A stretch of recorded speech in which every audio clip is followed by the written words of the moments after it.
안녕하세요. 책 읽어주는 꿀잠 DJ입니다. 잘 지내셨죠? 오늘은 키다리 아저씨가 아니라 추석 특집입니다. 추석 특집으로 제가 제인 에어를 가지고 왔습니다. 추석 특집 이어서 좀 뭔가 특별한 책을 해드리고 싶었는데 이 책은 물론 읽어달라고 해주신 분도 계셨고, 그리고 제가 사실은 이 책을 읽은 지가 너무 오래돼서 책장에 꽂혀있는 그 제인 에어를 보고 저 책이 두껍긴 한데 예전에 뭔가 되게 충격받으면서 재밌게 읽은 기억은 있는데 한번 읽고 싶기는 한데 하면서 계속 째려보기만 했던 책이에요. 아시죠? 워낙 두껍습니다. 이렇게 엄청 두껍죠. 그래서 이 책은 제가 읽고 싶은데 엄두가 나지 않았어서 여러분들에게 제가 읽어드리면서 읽으면 저도 읽고 또 원하셨던 분도 들으실 수 있고, 그래서 제가 이 책을 추석 특집으로 단편적으로 그냥 단발적으로 한 번만 읽어드릴까 한번 해서 가지고 와봤습니다. 여러분들께서 많이 좋아해 주시면 이 책도 제가 키다리 아저씨 끝나고 계속 연재하면서 읽어드리도록 할게요. 이 책은 안 읽으신 분들 아마 없으실 거예요. 아니면 읽지는 않았지만 제목하고 지은이 정도는 나도 알아 하시는 분들이 많으실 텐데, 저는 솔직히 고백하자면 내용이 그렇게 많이 기억은 나지 않아요. 그냥 뭔가 다락방 그 위층에서 뭔가 좀 정신 나간 어떤 사람이 살았던 것 같은, 유령이 존재했었던 뭐 그런 기억이 나고, 기괴한 사랑 얘기가 좀 있었던 것 같기도 하고, 그래서 오히려 저는 책을 읽기 전에, 그러니까 이 오디오북 녹음을 하기 전에 이 책에 대해서 전혀 모르는 채로 읽는 것도 재미가 있을 것 같아요. 왜냐하면 제가 읽었던 책을 읽을 때는 그렇게 큰 감흥이 있지는 않거든요. 이미 알고 있는 내용이니까. 그래서 이 제인 에어는 저도 좀 재밌게 독자의 입장에서 읽어가는 느낌으로 읽어드리도록 할게요. 제인 에어, 샬롯 브론테 글. 이 책은 앞에 머리글은 제가 생략을 하고요. 1부의 1장 읽어드리겠습니다. 그날은 산책하기 힘든 날이었다. 오전에는 1시간 동안 잎이 다 떨어진 관목숲을 돌아다녔다. 하지만 점심을 먹은 뒤로 리드 부인은 손님이 없을 때는 점심을 일찍 먹는다. 차디찬 겨울바람이 음산한 먹구름과 세찬 비를 몰고 온 탓에 더는 바깥 활동을 할 수가 없었다. 나는 내심 기뻤다. 원래 오래 산책하는 것을, 더군다나 추운 오후에 산책하는 것을 좋아하지 않았다. 몹시도 추운 날 저녁 어스름 속에서 손발은 얼어붙고 보모 베시의 꾸지람에 마음이 울적한 데다 엘리자, 존, 조지아나보다 체력이 떨어진다는 열등감을 느끼며 기가 죽은 채 돌아오는 일은 끔찍했다. 엘리자, 존, 조지아나는 이제 응접실에서 제 어머니 주위에 모여 있다. 그 아이들의 어머니는 난로가에 있는 소파에 기대어 누워 있었는데 사랑스러운 자식들이 곁에 있으니 더할 나위 없이 행복해 보였다. 그때만은 싸우지도 울고불고 하지도 않았다. 나는 그 자리에 끼워주지 않았다. 리드 부인은 이렇게 말했다. 안타깝지만 너와 거리를 둘 수밖에 없다. 베시한테서 네가 좀 더 부침성 있고 어린애답게 굴고 좀 더 애교 있고 명랑하게, 그러니까 좀 더 경쾌하고 솔직하고 꾸밈없이 굴려고 애쓴다는 말을 전해 듣거나 내 눈으로 직접 보게 되면 모를까.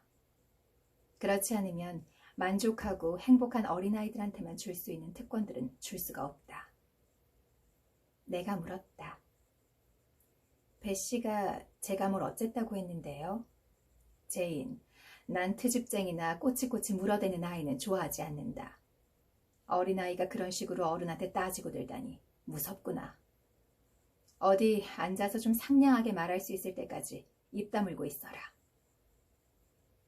나는 응접실 옆에 있는 작은 거실로 살그머니 들어갔다. 거기에는 책장이 있었다. 나는 곧 그림이 있는 책을 한 권 골랐다. 그러고는 창 아래로 붙어있는 긴 의자에 올라가서 발을 모으고 이슬람 교도처럼 책상 다리를 하고 있었다. 빨간 모린 천 커튼을 치자 이중 은신처가 되었다. 붉은색 커튼 주름들이 오른쪽 시야를 가려주었다. 왼쪽에는 투명한 유리창이 있어서 음산한 11월의 날씨로부터 나를 보호해주면서도 풍경까지 가리지는 않았다. 나는 책장을 넘기면서 이따금 겨울 오후의 풍경을 바라보았다.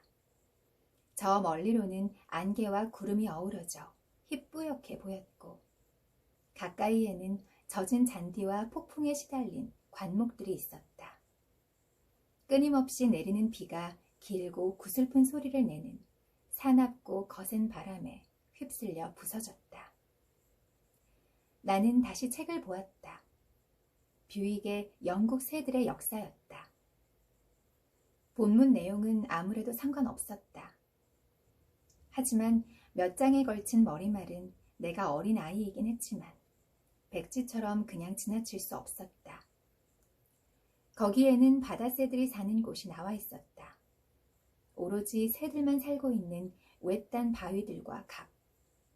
남쪽 끝인 린드니스나 네이즈에서 노스 케이프에 이르기까지 섬들이 점점이 흩어져 있는 노르웨이 해안가. 북쪽 대양은 거대한 소용돌이를 일으키며 머나먼 툴레의 벌거벗은 우울한 섬들 주위로 거칠게 끓어오른다. 그리고 대서양의 거대한 파도는 폭풍이 몰아치는 헤브리디스 섬들 사이로 쏟아져 들어온다. 그리고 라플란드, 시베리아, 스피츠베르겐 제도, 노바 젬블라, 아이슬란드, 그린란드의 황량한 바닷가를 다음과 같이 표현한 대목도 그냥 지나칠 수 없었다. 북극권의 드넓은 곳, 쓸쓸하고 황량한 지역. 눈과 서리에 저장고인 그곳은 겨울이 몇백 년에 걸쳐 쌓아놓은 단단한 얼음벌판이 알프스 산맥보다 몇 배는 더 높은 곳에서 빛나고 있고, 극지방을 둘러싸고서 혹한의 몇 배나 되는 혹독한 추위들이 한데 응축되어 있다라고. 나는 이 죽음처럼 하얀 지역을 나름대로 마음속에 그려보았다. 어린아이의 머릿속에 어렴풋이 떠도는 어설픈 개념들이 그렇듯이 흐릿하기는 하지만 이상하게 인상 깊었다.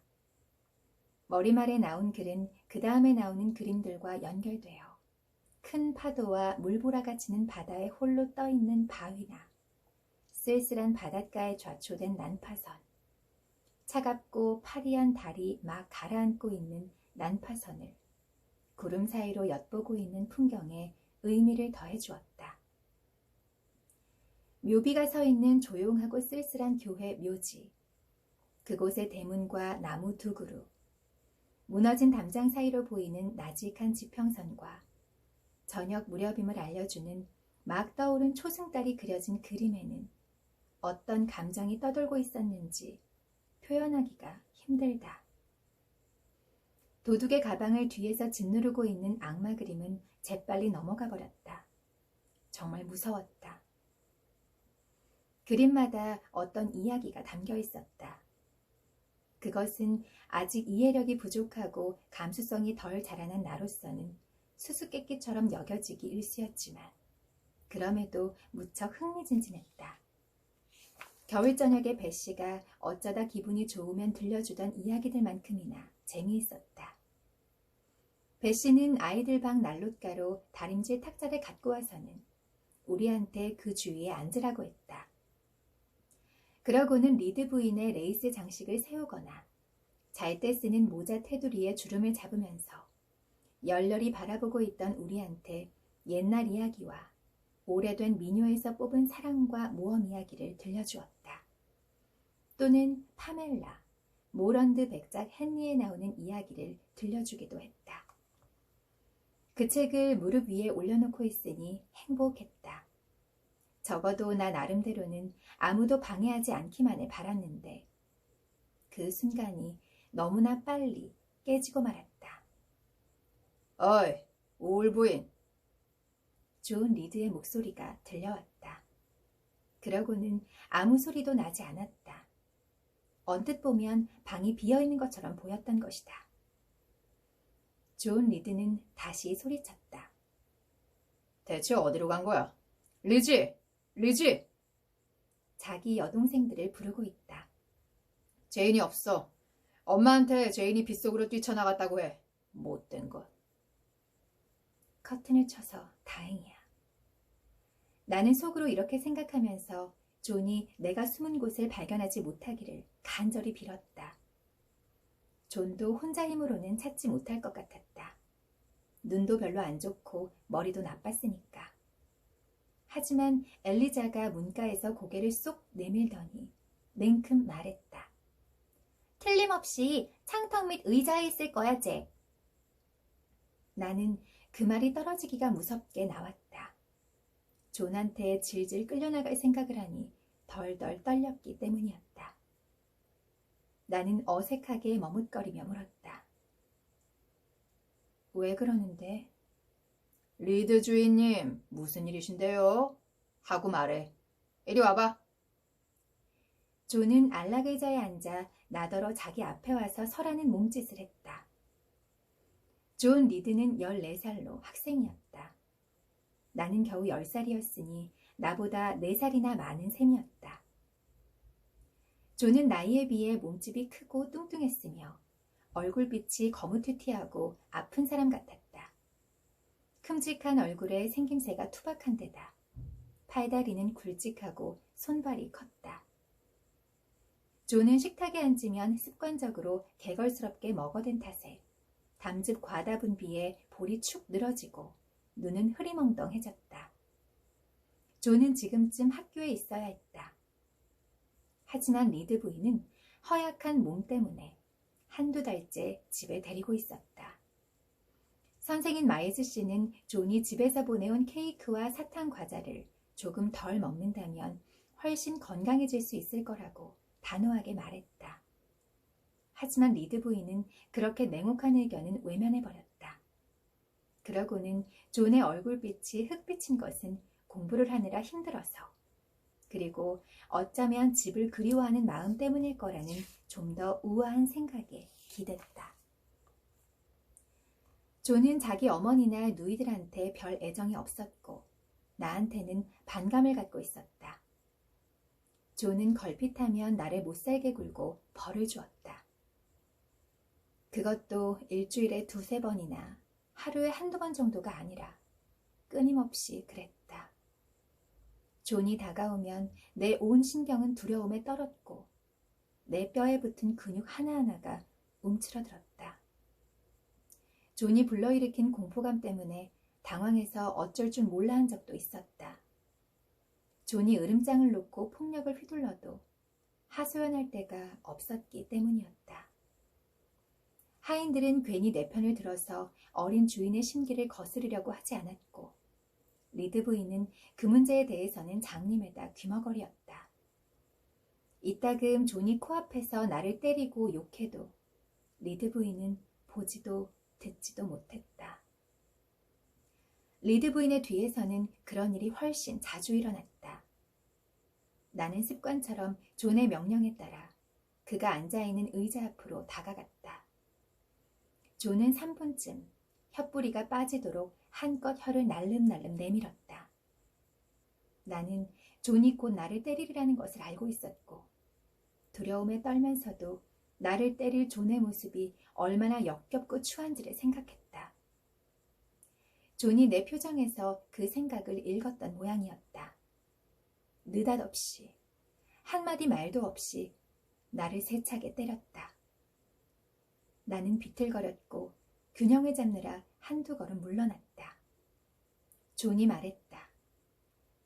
이건 조금 전에 우리 엄마한테 무례하게 말대답하고 커튼 뒤에 몰래 숨고 2분 전에 보인 네 눈빛에 대한 벌이야. 이 쥐새끼 같은 기집애야. 나는 존 리드가 내뱉는 욕설에 이골이 나 있었기 때문에 단 한 번도 말대꾸할 생각 같은 건 하지 못했다. 오로지 모욕 다음에 반드시 따라올 폭력을 어떻게 견딜 것인지에만 신경 썼다. 존이 물었다. 커튼 뒤에 숨어서 뭐하고 있었어? 책 읽었어. 그 책 내놔봐. 나는 창가로 가서 책을 가져왔다. 넌 우리 책을 가질 권리가 없어. 넌 우리 집에 빌부터 사는 거라고 엄마가 그랬어. 넌 돈도 없어. 너희 아버지가 한 푼도 남기지 않았으니까. 넌 마땅히 국어를 해야지. 여기서 우리처럼 좋은 집안 아이들과 같이 살면서 우리랑 똑같은 음식을 먹고 우리 엄마 돈으로 옷을 입어서는 안 돼. 이제부터 내 책장을 뒤지면 혼내줄 테다. 그 책들은 내 책이니까. 이 집에 있는 건 다 내 거야. 아니, 몇 년 안에 내 것이 될 거야. 거울이랑 창문에서 떨어져서 문가에 가서 서봐. 나는 처음에는 왜 그러는지도 모르면서 그 말에 따랐다.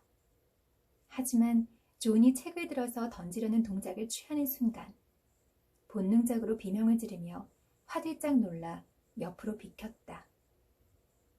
하지만 이미 늦었다. 나는 날아온 책에 얻어맞아 넘어지면서 머리가 문에 부딪혀 찢어지고 말았다.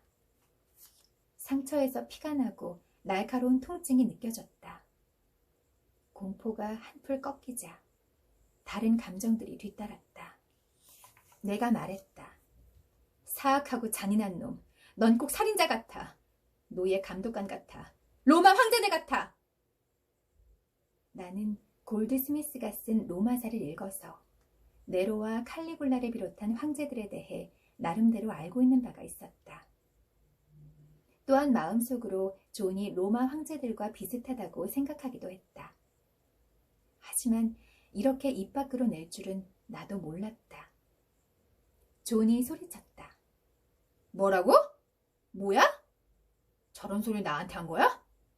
엘리자, 조지아나, 저 소리 들었어? 엄마한테 이럴 거야. 하지만 먼저. 존은 다짜고짜 나한테 달려들었다. 내 머리카락과 어깨를 움켜잡는 게 느껴졌다. 나는 존과 죽자사자 싸웠다. 정말로 존이 폭군으로 보였다. 살인자로 보였다. 머리에서 흐른 피가 한두 방울 목을 타고 흘러내리고 날카로운 통증이 느껴졌다. 이 감각들이 잠시 두려움을 눌러버렸고 나는 미친 듯이 대들었다. 내가 손으로 어떻게 했는지는 잘 모르겠지만 존은 내게 쥐새끼 같은 것, 쥐새끼 같은 것 하고 악을 썼다. 존에게는 구원의 손길이 가까이 있었다. 엘리자와 조지아나가 2층에 있던 리드 부인을 부르러 달려갔다. 곧 리드 부인이 베시와 자기 시녀인 에보트를 데리고 나타났다. 사람들이 나와 존을 떼어놓았다. 이런 말이 들렸다. 세상에 세상에 얼마나 무시무시하게 도련님께 달려들던지 사람이 저렇게 화를 내며 흥분하는 건 처음 봐. 그러자 리드 부인이 덧붙였다. 붉은 방으로 데려가서 문을 잠가놔. 두 사람이 당장 나를 붙잡더니 2층으로 끌고 갔다. 시작이 이런 내용이었었군요.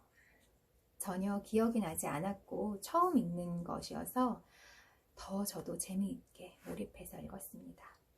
재미있는 내용은 아니지만 주인이 너무 불쌍하네요. 자기 편이 하나도 없는 집에서 살고 있습니다.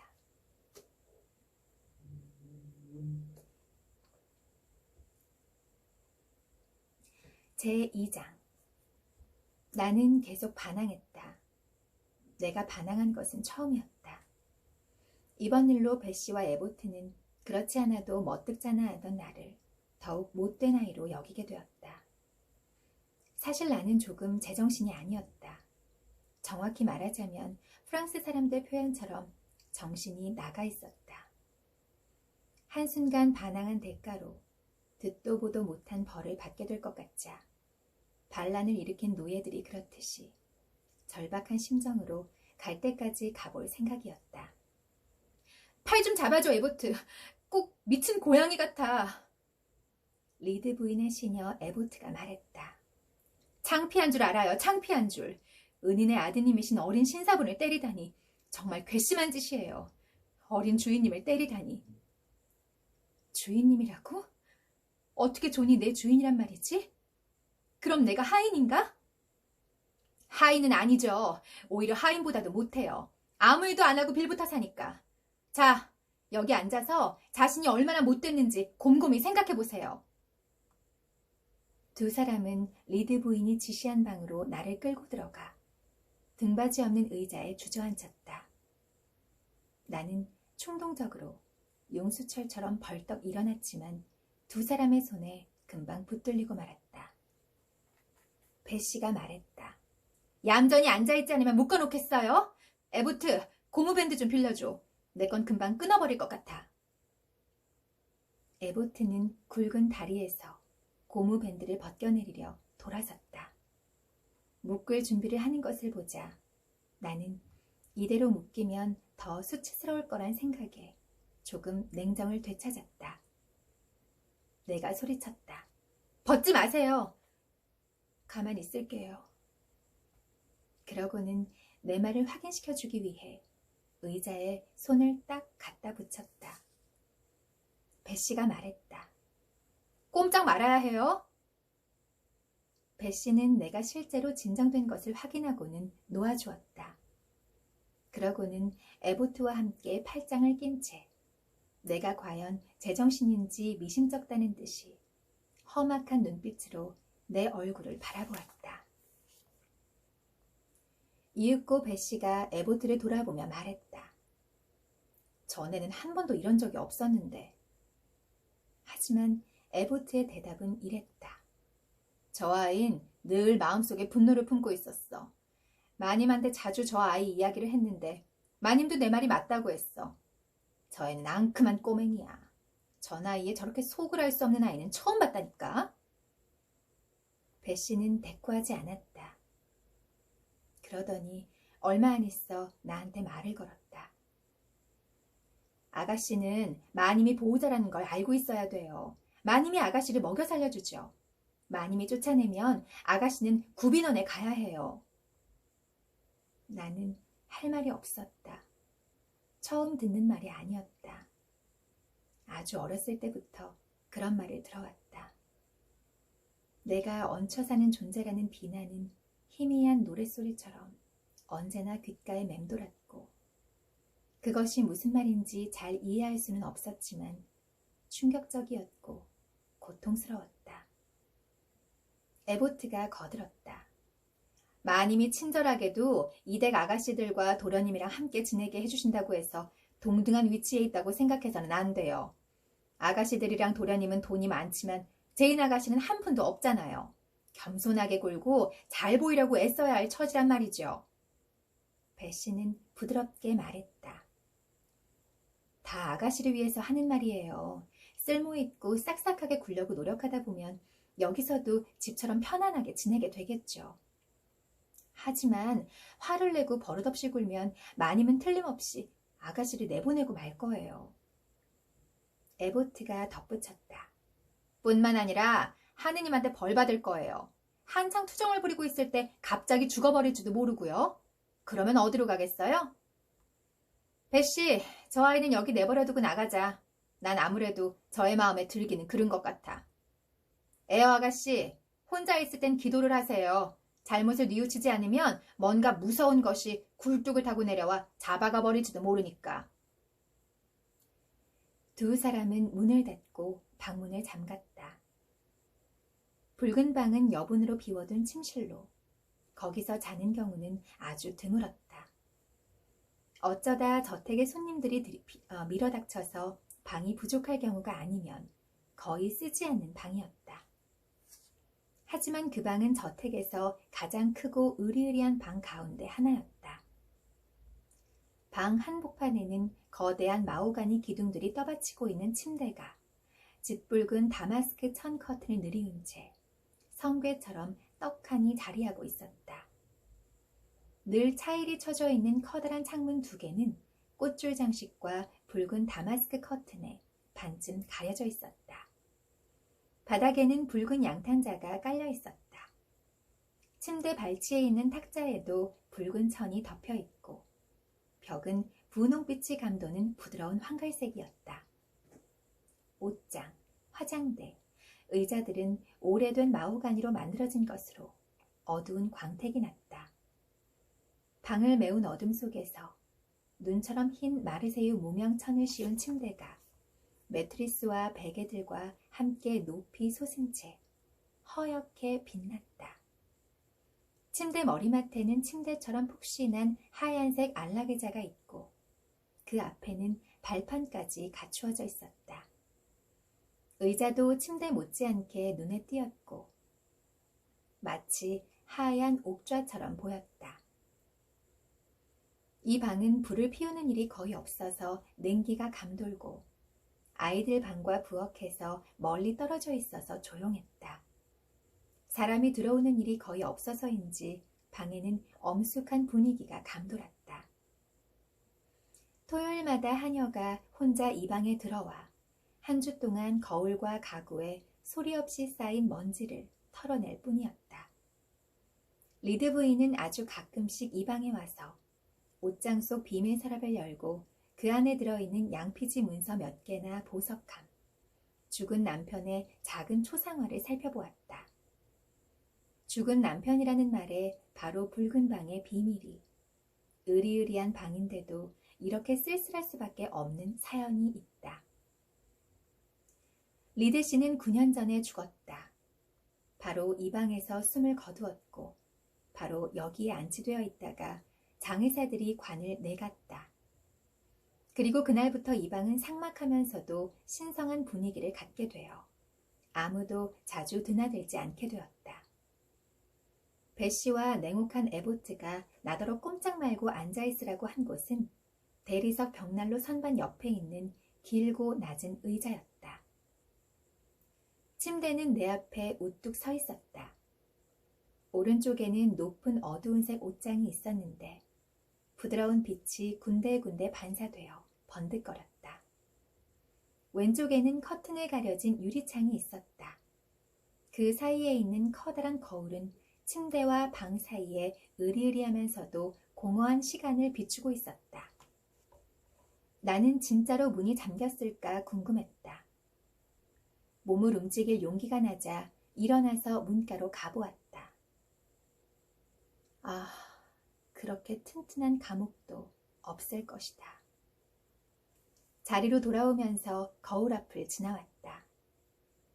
나는 무엇에 홀리기라도 한 듯 무심코 거울 속에 비친 방을 들여다보았다.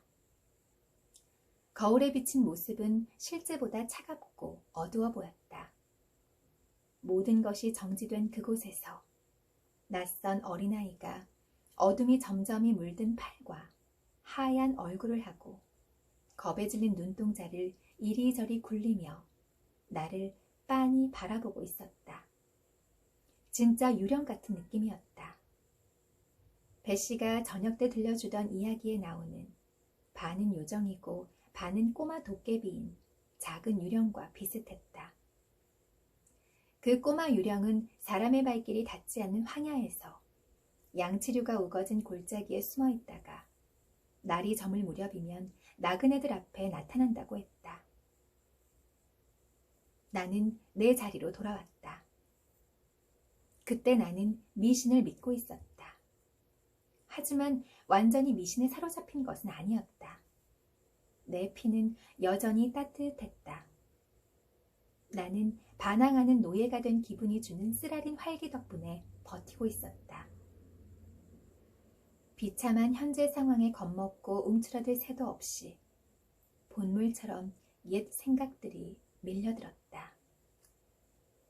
주온 리드가 저지른 온갖 포악한 행동들, 그 여동생들이 보인 무관심과 도도함, 나를 싫어하는 리드 부인, 하인들이 존의 편만 들던 일들이 탁한 우물 속에 가라앉은 시커먼 앙금처럼 어지러운 마음속에 떠올랐다. 나는 왜 언제나 고통받고 위협당하고 비난받고 언제까지나 죄인처럼 살아야 한단 말인가? 나는 왜 남을 기쁘게 해주지 못하는 걸까? 왜 호감을 얻으려고 애써도 늘 헛일인 걸까? 엘리자는 고집세고 저만 아는데도 존중받았다. 응석바지에 심술 긋고 트집 잡기 좋아하고 건방진 조지아나는 뭐든지 마음대로 할 수 있었다. 발그레한 뺨과 금빛 고스머리를 한 아름다운 외모 덕분에 모든 사람들이 귀여워했고 아무리 잘못을 저질러도 괜찮은 것 같았다. 조는 비둘기 목을 비틀고 공작 새끼를 죽이고 양떼에게 개들을 풀어놓고 온실의 덩굴 식물에서 열매를 다 따버리고 집에 딸린 유리온실에서 가장 좋은 식물의 싹을 잘라버려도 벌을 받기는커녕 말리는 사람조차 없었다. 게다가 조는 자기 어머니를 노친네라고 불렀다. 자기도 까무잡잡하면서 제 어머니 피부가 까무잡잡하다고 욕하기도 했다. 어머니가 바라는 건 퉁명스럽게 무시했다. 비단 옷을 찢어버린 것도 한두 번이 아니었다. 그런데도 조는 귀여운 우리 아들이었다. 나는 함부로 잘못을 저지르지도 못한다. 주어진 일은 무엇이든 해내려고 발버둥쳤다. 그런데도 버르장머리 없고 성가시고 시무룩하고 음흉한 아이라는 꼬리표가 아침부터 한낮까지, 한낮부터 밤까지 따라다녔다. 아까 얻어맞고 넘어진 탓에 머리가 아프고 피가 났다. 존이 이유 없이 날 때린 것을 두고 아무도 그를 나무라지 않았다. 그리고 나는 부당하게 휘두르는 폭력을 피하려고 맞선 탓에 모든 비난을 뒤집었었다. 부당해. 나의 이성은 이런 고통스런 자극으로 잠시나마 조숙해져서 그렇게 말했다. 그리고 내 결의도 한껏 드높아져 참을 수 없는 압제에서 달아날 수 있는 여러 방법들을 이리저리 떠올려 보았다. 이를테면 집을 나간다든지, 그게 안 되면 먹지도 마시지도 않고 죽어간다든지 하는 것 말이다. 그 우울한 오후에 내 영혼은 얼마나 불안에 차 있었던가. 내 머릿속은 얼마나 시끄럽고 또 가슴속은 반항심으로 얼마나 가득 찼던가. 그 컴컴한 암흑 속에서, 지독한 무지 속에서 내 정신은 싸움을 벌였다. 나는 왜 고통받는가? 이런 질문이 마음속에서 끊임없이 떠올랐지만 답을 찾을 수가 없었다. 이제 몇 년이나 지났는지 말하지는 않겠지만 이렇게 세월이 지나고 보니 분명하게 알 것 같다. 나는 게이츠 헤드에서 불협화음이었다. 나는 그곳에 누구와도 같지 않았다. 나는 리드 부인이나 그 아이들과 선택받은 하인들과 융화될 만한 어떤 것도 갖고 있지 않았다. 그들이 나를 사랑하지 않은 만큼 사실 나도 그들을 사랑하지 않았다. 그 사람들은 자신들이 공감할 수 없는 존재에 대해 반드시 애정을 갖고 대할 필요가 없었다. 기질로나 자격으로나 성향으로나 자기들과 반대인 이질적인 존재, 자기들의 관심에 부응하거나 기쁨을 주지도 못하는 쓸모없는 존재, 자신들의 대우에 대해 분노의 씨앗을, 자기들의 판단에 대해 경멸의 씨앗을 품고 있는 독버섯 같은 존재에 대해서 말이다. 내가 명랑하고 총명하고 천진하고 손이 많이 가는 예쁜 장난꾸러기 어린아이였다면 아무리 의지할 데가 없고 친구가 없는 처지라 할지라도 리드 부인은 나라는 존재를 흡족하게 두고 보았을 것이다. 아이들은 나한테 진심으로 동료의식을 느꼈을 것이다. 하인들도 나를 무조건 아이들 방의 희생양으로 만들지는 않았을 것이다. 붉은 방에서 점점 빛이 떠나갔다. 4시가 지나고 구름 낀 오후를 지나 쓸쓸한 저녁 무렵이 되었다. 쉴 새 없이 계단 창문을 두드리는 빗소리가 들리고 홀 뒤쪽 작은 숲에서 바람 소리가 들렸다. 몸이 점점 돌덩이처럼 차가워지자 용기도 꺾였다. 내가 늘 느끼는 기분. 그러니까 창피함과 자신감 상실과 쓸쓸함과 우울함이 쓰러져가는 분노의 불씨에 찬물을 끼얹었다. 다들 내가 못됐다고 하는데 어쩌면 그게 사실인지도 몰랐다. 나 같은 애가 굶어 죽는 것 말고 무슨 생각을 할 수 있었겠는가. 그것은 분명 범죄였다. 내가 과연 죽을 수 있을까? 아니면 게이츠헤드 교회의 성단소 아래 지하 납골 땅이 마음 편한 종착지일까? 그런 지하 납골 땅에 리드 외삼촌이 묻혀 누워 있다고 들었다. 이 생각을 하자 나는 외삼촌이 생각났고 외삼촌을 생각할수록 겁이 났다. 기억은 나지 않지만 리드 외삼촌은 우리 어머니의 오빠로 내가 갓난아기 때 부모님을 잃자 나를 집으로 데려왔다고 한다. 그리고 숨을 거두는 순간에 부인한테 나를 자기 자식처럼 키우겠다는 약속을 하라고 했다. 리드 부인은 자신이 이 약속을 지켰다고 생각할 것이다. 또 본성이 허락하는 한에서 부인 나름대로 약속을 지킨 것 같긴 하다. 자기 핏줄도 아니고 남편이 죽으면 자기랑 아무 인연도 없는 불법 침입자를 어떻게 좋아할 수 있겠는가. 억지로 부모를 대신해서 돌봐주겠다고 했던 약속에 얽매여 사랑하지도 않는 처음 보는 어린아이한테 묶여있고 마음에 들지도 않는 남이 자기 가족에 영원히 끼어들게 되다니 부인으로서는 끔찍하게 싫었을 게 틀림없다. 이 앞부분에서 제인 에어가 내가 장난꾸러기이고 총명하고 맑고 명랑했다면 나를 흡족해 했을 것이다 라고 말했는데 제인, 내 생각은 달라. 네가 아무리 명랑하고 그리고 예쁘고 장난꾸러기고 순진한 아이였다 하더라도 내가 생각한 리드 부인은 너를 예뻐했을 것 같지 않아. 그냥 그런 사람이야.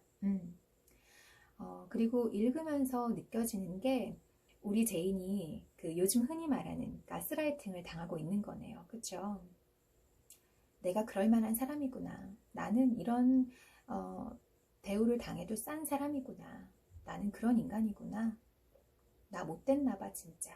그렇게 생각을 하게 되는 거죠. 정신적으로 이 집안 사람들에게 지배를 당하게 되는 거죠. 이게 사실 굉장히 무서운 일인데 이런 상황에서는 높은 자존감을 가지고 나는 그럴 만한 사람이 아니야. 나는 귀한 사람이야. 라고 생각을 하기가 오히려 어려운 처지가 되겠죠. 재밌는 내용은 아니지만 재밌네요. 내용은 슬픈데 내용은 너무 비극적인데 재밌는 책이네요. 아마 앞으로도 계속 제가 즐겁게 읽어 나갈 수 있을 것 같아요. 도입 부분이 너무 재밌고 흥미진진하기 때문에. 오늘 간식은 아인슈페너예요. 이거는 제가 집에서 만들어 먹은 건 아니고요. 카페에 가서 오늘 한 잔 사왔습니다. 세로토닌 햇살을 맞으면서. 그리고 크림치즈 스콘하고 제가 좋아하는 블루베리 콤포트 이렇게 준비해서 맛있게 먹어보도록 하겠습니다.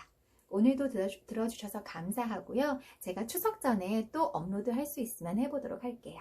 즐거운 시간 되시길 바랍니다.